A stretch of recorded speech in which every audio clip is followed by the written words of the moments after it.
I'd pull a few cards. I hope you're having a good day today. I hope everything is going well, as well as can be expected under the circumstances.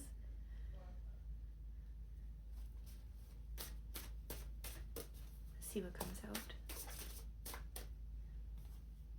The first card out is Opening Heart. This is card number 11. It talks about deep connections to yourself, to your emotions, knowing yourself, trusting yourself. Water blessings also. So this could have something to do with water or the oceans. You might have a deep connection to water yourself. You could be a water sign, Pisces, Cancer, or Scorpio, or you might have that in your chart. Let's see what 11 is about. I feel like it's something deeply emotional is going on, maybe at a level that you don't even consciously recognize. So it could be subconscious. You might be triggered somehow, emotionally. Yeah, adjustment, 24, which breaks down to a 6. I don't know if you can see that. It's really bright. It says looking back and moving forward.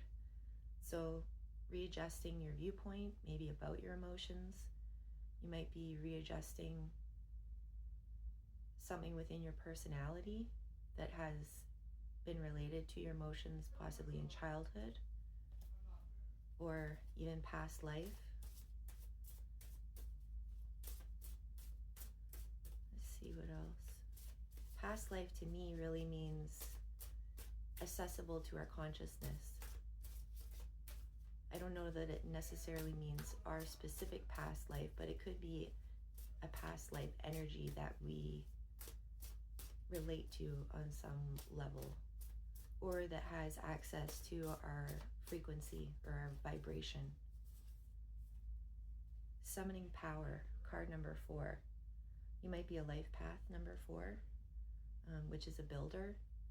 This is somebody that builds foundations of things. Not necessarily a person that lives under the tree, but they plant the tree for future generations.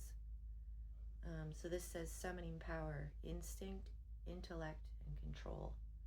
You might be deeply instinctual and intellectual, intuitively intellectual.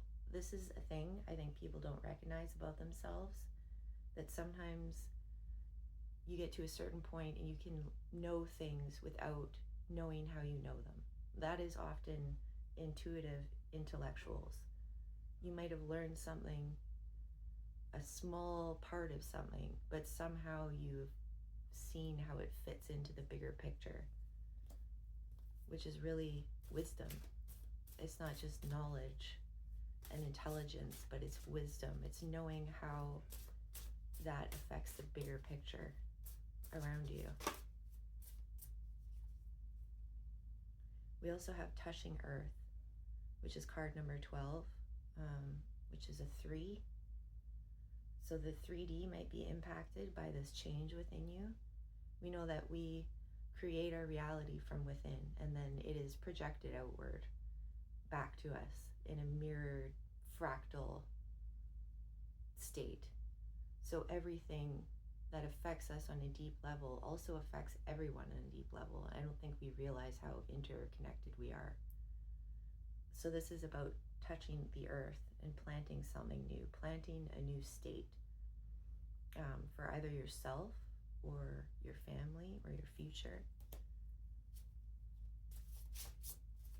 Taking control of yourself emotionally can change your world in a rapid, commanding way, because then people can't trigger you. You can't be messed with. Sacred action, card 17.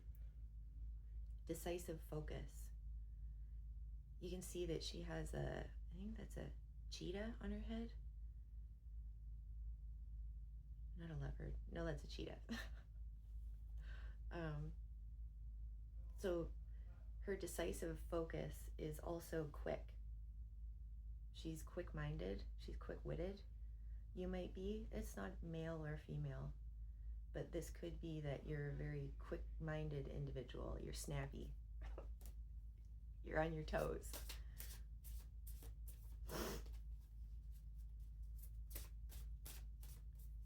You might be somebody that finds yourself with like comebacks that are snarky sometimes, but not necessarily incorrect.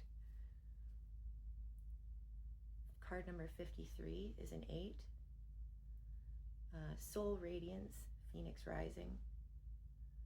So this is really about connecting to that higher state of consciousness, connecting to your higher self, listening to the little whisper that says, do that, or do not do that.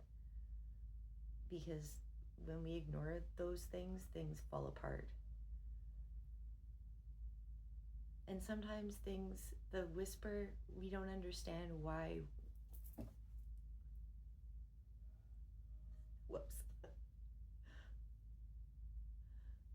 Sometimes we don't know why we're doing that, or what the meaning is, but regardless, we sometimes find out later why that happened.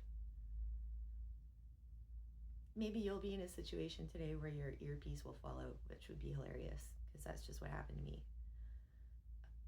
Card number 46, which breaks down to a 10, which is also a 1, a new beginning. To me, well, Pythagoras also said 10 was a completion, so it depends on what you follow numerologically, whether it's Pythagoras or some other version. I tend to go with Pythagoras just because I'm biased. I don't know, I've made sense to me.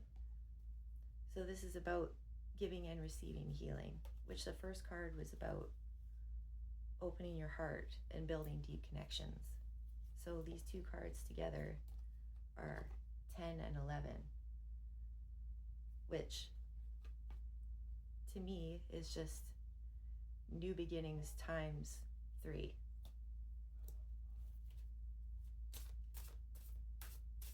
Which also makes sense with a reference to Pythagoras. He was a huge fan of triangles. And the number 3. Historically, it's always been an important number.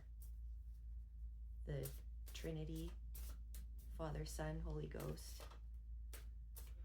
Typically even Egyptian gods were in 3s.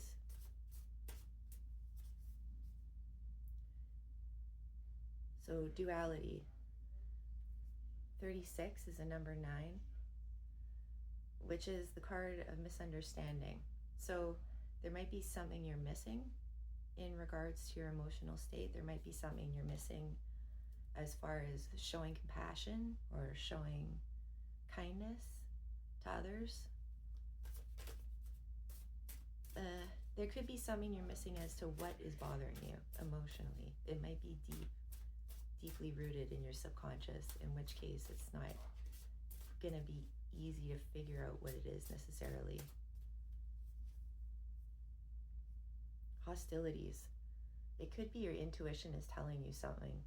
31 again is a 4. And this is saying that there's conflict around you. There's conflict within you. Probably there's conflict around you. Sometimes the conflict around you is not your conflict. That's also the case. So it's understanding where the conflict is coming from, which means you have to know thyself. If you don't know who you are on a deep subconscious level, Carl Jung talked about that, knowing the dark shadow side of yourself. If you don't know that, you will repeat the lessons that it's trying to teach you for not just this lifetime, but possibly many lifetimes. So it's good to know who you are subconsciously. And if you don't believe in afterlife or past lives, it'll still show you in this life who you are. And who knows, whatever we believe might all be irrelevant at some point anyways. So the last card I think I'm going to pull is number 15, which is a 6. Deep emotions, unknown feelings, and past life influences. So you very well might be influenced by your past life or by a life in this realm that you've left behind, maybe a 10-year cycle. If you look at time as a series of cycles, it's easier to see a pattern, because we live in a patterned universe. Everything is numerically based. Even if we don't want it to be, language is numerically based and a vibration at the end of the day, a frequency, which it can also be represented in numbers. So if we look at it from that basis, then the answer is always in knowing our shadow side, in knowing what patterns trigger us, and getting ourselves out of those situations that we recognize will trigger us, or managing our emotions, preparing ourselves mentally sometimes beforehand that we're going into something that is maybe uncharted. So follow your soul, follow your heart. Don't follow your mind. Listen to your heart and your soul, and your mind will become the slave as opposed to the master. I think that's it. I love you. I hope this helps. Take care.